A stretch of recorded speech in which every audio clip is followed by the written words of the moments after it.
Yeah, for sure. The data's very, very in on this. Hat tip to Technomancer for sending me this article. This article was published in Nature, which is one of the most reputable journals in the world. Not to bury the lead, but AI is way cheaper than humans in terms of carbon offset.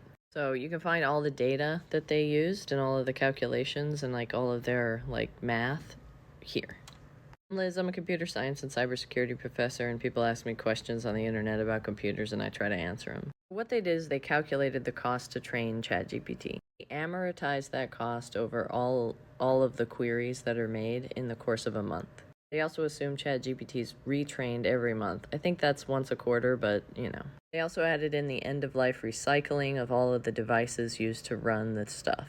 So they found out that every AI query is like a few grams of CO2. The thing is, though, when you compare it to humans, so we compared this to Mark Twain, who wrote 300 words per hour on average, which is the average rate of a writer, a human writer. Okay, so here's the emissions.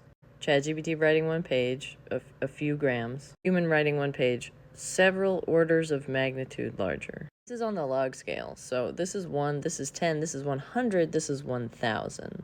So it's not just like that much bigger. It's actually 3 orders of magnitude larger.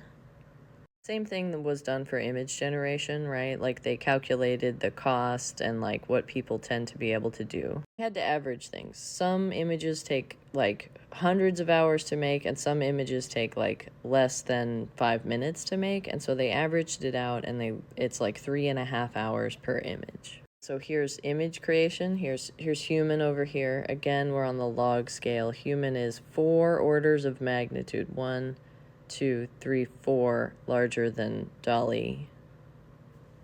You can also reduce this by using green energy. So if you power your laptop with a solar panel, like this number goes down.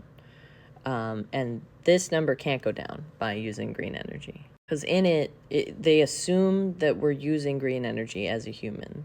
It's just that it costs a lot to keep a human alive. We got to eat, we got to buy things, we got to think about stuff, we got relationships, we got a whole house, we got maybe some kids, we got other responsibilities in our lives. So all of those things are factored in, right? This is what it takes a human to just exist during that time, and this is what it takes a hyper-optimized AI using green, like not even green energy. This isn't even including green energy. This is an AI burning coal in comparison to a human.